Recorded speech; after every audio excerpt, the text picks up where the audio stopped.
If you feel like you need to be a Medicare expert to figure out which plan is right for you, you're not alone.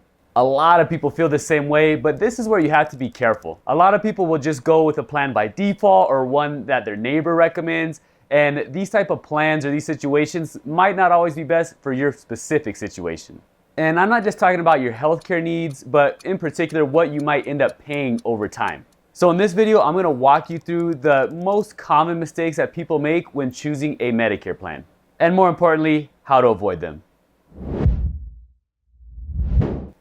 So why do so many people end up choosing the wrong Medicare plan? Well, it's simple. Medicare is genuinely very confusing. There's Medicare Part A, Part B, Part C, Part D, and then on top of that, you have things like enrollment periods. You have Medicare Advantage plans, Medicare Supplement plans.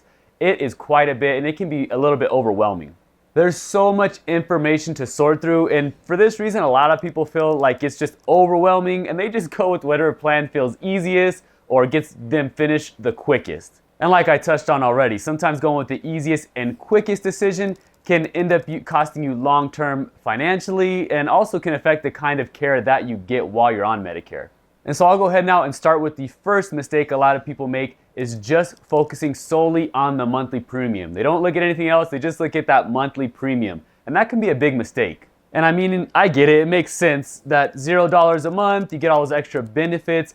It looks awesome, right? Rather than having to pay $100 or more for a Medicare supplement plan, those $0, those benefits, they are very attractive. But it's important to understand that a $0 premium is not the same as a $0 cost. And that unfortunately is something that people don't realize until they start actually using the plan. So for example, a lot of these $0 plans, you often have to pay a copay when you go and visit the doctor, for example. Or if you're seeing the doctor several times, they only cover so many visits and things like that. That's just one example. And if you're seeing things like specialists or they refer you out, you might have to pay a percentage or a even bigger copay when you go to see those specialists. So if something major comes up, like a certain illness, or you have like ongoing hospital stays, things like that, those bills and that money can really start to rack up. And those costs often continue until you reach your out-of-pocket maximum, and that can be several $1,000s in a given year. Now compare that to someone on like a Plan G, for example. They might have a monthly premium, but they have more of maybe their doctor's visits and specialist visits covered, and so their overall expenses on that plan is going to be a lot more predictable for them. And in many cases, once the Part B deductible is met, a lot of the Medicare approved costs are covered for the rest of the year.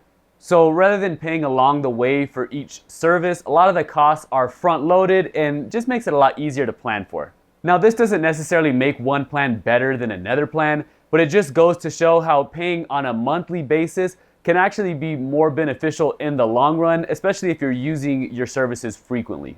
And so this is where a lot of people get tripped up, is that they focus on what they're paying monthly rather than focusing on what they may pay over the course of a year.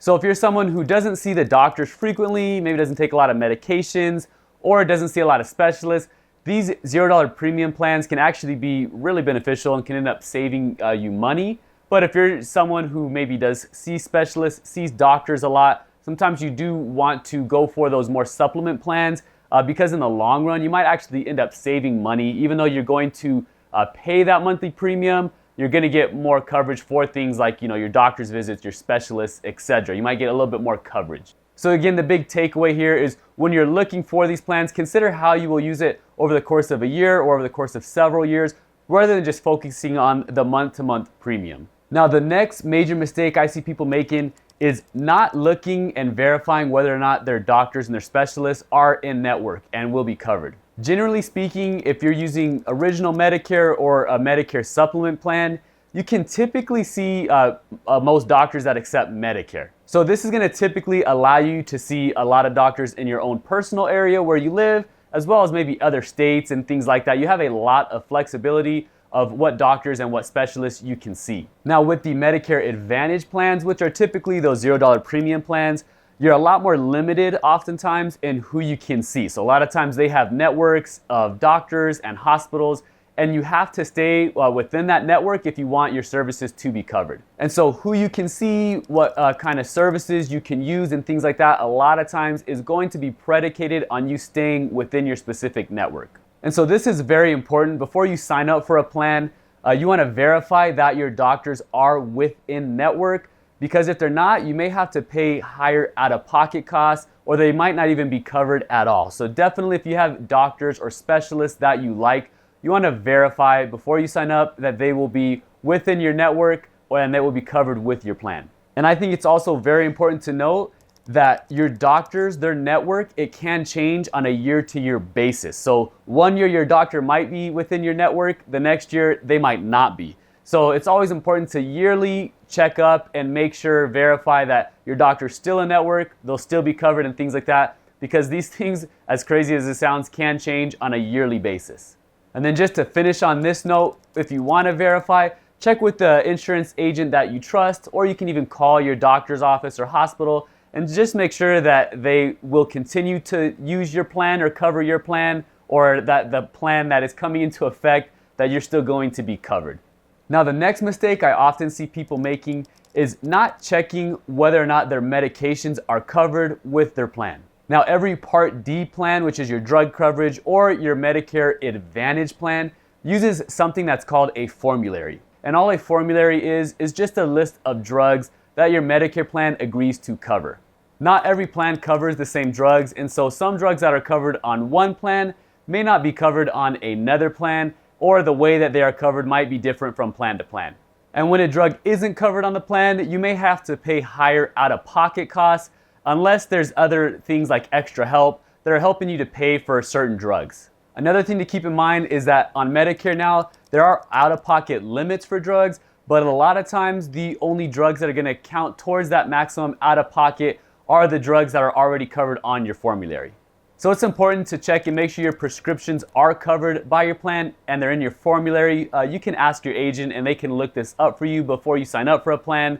And keep in mind too that different versions of the same medication might or may not be covered by certain plans. So for example, like a generic version of a certain medication may be covered, whereas the other version may not be. So keep that in mind too, and you want to check for the specific medication. And just like with doctors being in network and out of network, drugs can also be added to formularies and taken off formularies. So it's important to check every year to make sure that your specific drugs that you're taking are on your formulary and will be covered by your plan, because again, this can change from year to year. Along with medications, you're also going to want to check and make sure that the pharmacy, your preferred pharmacy, is covered by your plan. So maybe there's one close by your house that you prefer. If not, you may have to pay extra money to go to a different pharmacy or travel further to a pharmacy maybe that you don't really like as much. So now we've covered the most common mistakes that people make when choosing a Medicare plan.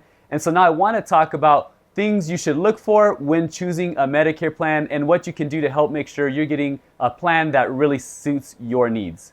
So to give you like a couple of examples to help illustrate my point here, let's say if you're 66 years old, you're in good health, rarely go to the doctors, maybe once or twice a year, you take a couple meds but nothing crazy. In that case, a Medicare Advantage or $0 premium plan might be right for you because you're not using it a ton, but it is nice to just have that extra protection. So in those kind of situations, a Medicare Advantage plan might actually make sense for your situation. Now in another situation, let's say you're 70 plus years old, you're taking quite a few medications, you have some specialists you see, and you're visiting the doctor frequently. In those kind of situations, you might want to consider a Medicare Supplement plan, something that will give you more flexibility, that's going to allow you to see your doctors and specialists more often. And even though you might be paying a monthly premium, you might end up saving money in the long run, because those monthly premiums are going to help cover some of those doctor visits and specialist visits and things like that. Now, at first, the choice might seem obvious, right? If you're in good health and things like that, you may maybe want to go towards the Medicare Advantage plan. But what happens, if you're doing good and then, something happens, an accident, you start having to go to the doctor more, you get a chronic illness, things like that. So you're starting to see maybe more doctors, more specialists. Can you just change right from, your Medicare Advantage to your Medicare Supplement plan? So typically, if you start on a Medicare Advantage plan and later you want to switch to a Medicare Supplement plan, in many states, you're going to have to go through something called medical underwriting. And what medical underwriting is it's just a series of health questions that they ask you to get a better understanding of what your health is like. And then your answer to these questions can determine how much you're going to pay per month.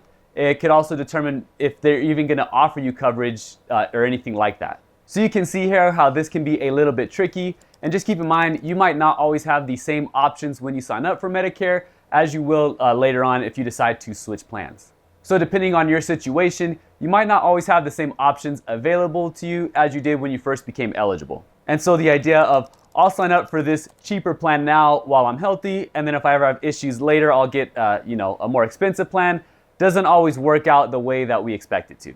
And I'm not necessarily saying that one is better than the other. All I'm saying is these are important things to consider ahead of time before maybe you have some real issues. So with all that in mind, there's really like two common options here when you're deciding which Medicare plan is right for you. So at a higher level, you have first off your Medicare Advantage plan. And that's a lot of times where you're gonna get like a lot of extra perks such as, your dental, maybe a little bit of money back every month, $0 premium and things like that. But these extra perks and benefits might leave you with a little bit more vulnerability as the year goes on. So if something does happen, you might have to pay a little bit more extra out of pocket if something does occur. They also typically use provider networks, meaning that the doctors and hospitals you choose might be a little bit more limited. And then the second option is obviously like the Medicare Supplement plans or Medigap plans. And this is where you're gonna pay that monthly premium. You're gonna have a little bit more predictable like payments with your doctors, a little bit more flexibility to visit different doctors, specialists, hospitals,